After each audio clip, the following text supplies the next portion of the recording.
കേരളത്തിലെ കോൺഗ്രസ് നേതൃനിരയിൽ അടിമുടി മാറ്റം വേണമെന്ന് സുനിൽ കനുഗോലു റിപ്പോർട്ട്. കെപിസിസിയും ഡിസിസിയും ഉടൻ പുനഃസംഘടിപ്പിക്കണം. ബിജെപിയിലേക്കുള്ള ക്രിസ്ത്യൻ വോട്ടുകളുടെ ഒഴുക്കു തടയാൻ കത്തോലിക്ക വിഭാഗത്തിന് കെപിസിസി അധ്യക്ഷ സ്ഥാനം നൽകണമെന്നും റിപ്പോർട്ടിലുണ്ട്. ഈഴവ അധ്യക്ഷന്മാരുണ്ടായപ്പോൾ നിയമസഭാ തെരഞ്ഞെടുപ്പിൽ പാർട്ടിക്ക് തിരിച്ചടിയായെന്നും റിപ്പോർട്ടിൽ പറയുന്നു. ശരത് ലാലുണ്ട് ഡൽഹിയിൽ നിന്ന്. ശരത്, നേരത്തെ തന്നെ ഈ കേരളത്തിൽ സുനിൽ കനുഗോലിന്റെ നേതൃത്വത്തിൽ ഒരു സർവേയൊക്കെ നടത്തിയിരുന്നു. ഇപ്പോൾ നിലവിലെ നേതൃത്വവുമായി മുന്നോട്ട് പോകാൻ ഒരു തരത്തിലും കഴിയില്ല, പുനഃസംഘടന വന്നേ മതിയാവുകയുള്ളൂ എന്നൊരു ആലോചനയിലാണോ നേതൃത്വം?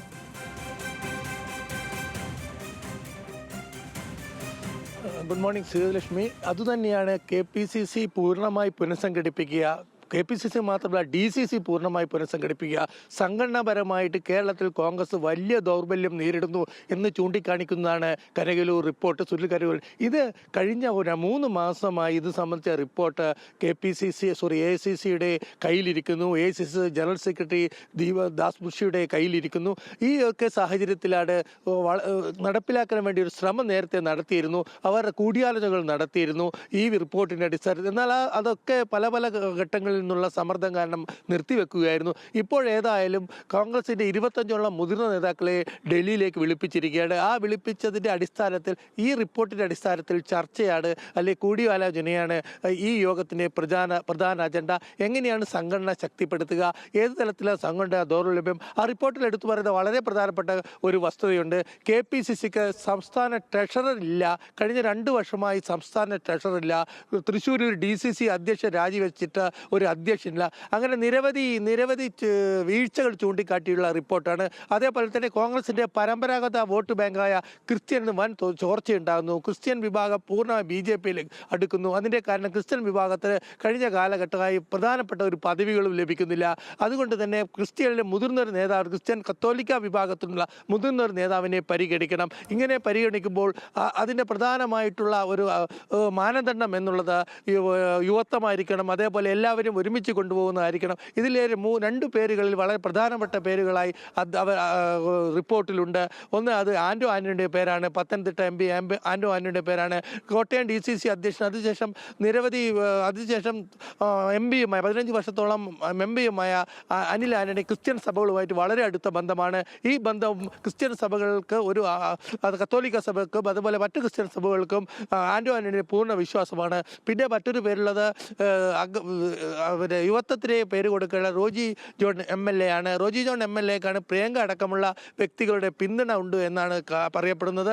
ഏതായാലും റോജി ജോൺ യുവത്വമാണ്, കത്തോലിക്ക സഭയെ അടുത്തു നിൽക്കുന്നു. ഇത്തരം കാര്യങ്ങളാണ് ഈ ഒരു സൂചിപ്പിക്കുന്ന ശുപാർശകളാണ് ഇതിലേക്ക് വന്നിരിക്കുന്നത്. അതേപോലെ കണ്ണൂരിൽ നിന്നുള്ള ഇരിട്ടി MLAയും സണ്ണി ജോസഫിനെയും MLAയും പരിഗണിക്കപ്പെടുന്നുണ്ട്.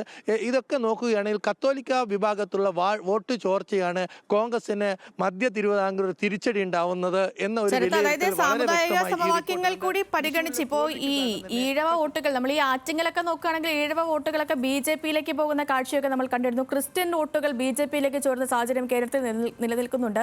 അപ്പോൾ അങ്ങനെയാണെങ്കിൽ ഈ സാമുദായിക സമവാക്യങ്ങൾ കൂടി പരിഗണിച്ചുകൊണ്ടുള്ള ഒരു നേതൃത്വത്തിലേക്കാണ് പോകുന്നത് കാര്യങ്ങൾ? ശ്രീലക്ഷ്മി, അതുകൊണ്ടാണ് ഈഴവ വിഭാഗത്തിൽ നിന്നുള്ള അടൂർ പ്രകാശിൻ്റെ പേര് ആദ്യഘട്ടത്തിലും നിലവിലും പരിഗണനയിലുള്ളത്.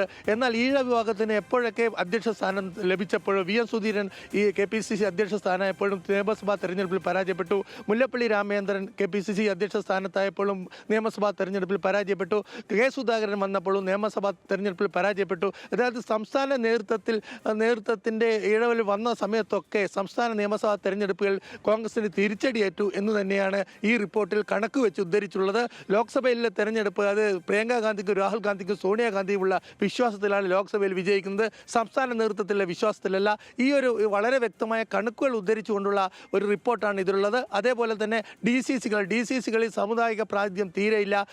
മണ്ഡലം കമ്മിറ്റികൾ, വാർഡ് കമ്മിറ്റികൾ പ്രവർത്തിക്കുന്നില്ല. ഇതൊക്കെയുള്ള വളരെ വിശുദ്ധമായ റിപ്പോർട്ടുകൾ ആണ് ഈ AICC നേതൃത്വത്തിനുള്ളത്. ഈ റിപ്പോർട്ടുകൾ രാഹുൽ ഗാന്ധിയും അതേപോലെ തന്നെ പ്രിയങ്ക ഗാന്ധിയും അതേപോലെ തന്നെ മുതിർന്ന നേതാവായ KC വേണുഗോപാലും ഇത് റിപ്പോർട്ടുകൾ ചർച്ച ചെയ്തിട്ടുണ്ട്. ഇതൊക്കെ അടിസ്ഥാനപ്പെട്ട് ഇവരെയൊക്കെ ഈ റിപ്പോർട്ടിൻ്റെ അടിസ്ഥാനത്തിൽ മാത്രമല്ല, ഈ റിപ്പോർട്ട് നിർദ്ദേശങ്ങൾ മാത്രമേ സമർപ്പിക്കുന്നുള്ളൂ. ഈ നിർദ്ദേശങ്ങൾ കേരളത്തിലെ നേതൃത്വം എങ്ങനെ ഉൾക്കൊള്ളുന്നു, അവർക്ക് റിപ്പോർട്ടിലുള്ള പ്രതികരണം എന്താണ് ഇതിന് അവർക്ക് എതിർ പറയാനുള്ള കാര്യങ്ങൾ, എന്താണ് ഐക്യത്തോടെ മുന്നോട്ട് പോകേണ്ട കാര്യങ്ങൾ, ഇതൊക്കെ ചർച്ച ചെയ്യാനാണ് വളരെ പെട്ടെന്ന് തന്നെ ഈ വെള്ളിയാഴ്ച തന്നെ ഇത്തരമൊരു യോഗം വിളിച്ചു ചേർത്തിരിക്കുന്നത്. യോഗത്തിൽ പങ്കെടുക്കാൻ വേണ്ടി 25ഓളം നേതാക്കളെയാണ് വിളിച്ചിരിക്കുന്നത്.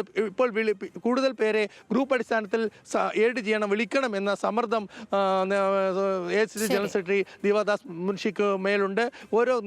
ഇന്നലെ തന്നെ MK രാഘവൻ ഉൾപ്പെടുന്ന വ്യക്തികൾ അദ്ദേഹത്തെ പോയി കണ്ടിരുന്നു. അവരെ പോയി കണ്ടിരുന്നു. കൂടുതൽ പേരെ വിളിക്കണം, കോഴിക്കോടും മലബാർ എന്നുള്ള കൂടുതൽ വ്യക്തികളെ വിളിക്കണം. അതേപോലെ തന്നെ സിദ്ദിഖ് MLA അദ്ദേഹവുമായി ചർച്ച നടത്തിയിരുന്നു. കാരണം കൂടുതൽ ആൾക്കാരെ അഭിപ്രായം പറയാൻ അവസരം കൊടുക്കണമെന്ന നിർദ്ദേശമാണ്. നേരത്തെ 10ഓളം നേതാക്കളെ മാത്രമാണ് വിളിച്ചിരുന്നത്. ഇപ്പോൾ അതുകൂടി 25 പേരായി, അത് 30ഓളം ഒരു ജംബോ യോഗത്തിലേക്ക് കാര്യങ്ങൾ മാറുമെന്ന സ്ഥിതിയിലാണ് ഇപ്പോൾ. ഏതായാലും ഈ കമ്മിറ്റി റിപ്പോർട്ട് സംഘടനാ തലത്തിൽ എങ്ങനെയായിരിക്കണം, ഉടച്ചു വാർക്കൽ എന്തായിരിക്കും, ഇതൊക്കെ പൂർണ്ണ രൂപത്തിൽ ഒരു തീരുമാനത്തിലെത്തുന്ന ഒരു കൂടിയാലോചനയ്ക്ക് വേണ്ടിയാണ് വെള്ളിയാഴ്ച യോഗമെന്ന് നമുക്ക് പറയേണ്ടി വരും. സേതുലക്ഷ്മി. ശരി, ശരത്തിലാണ് വിവരങ്ങൾ നൽകിയത്. KPCC പുനഃസംഘടനയിലേക്ക് പോകും.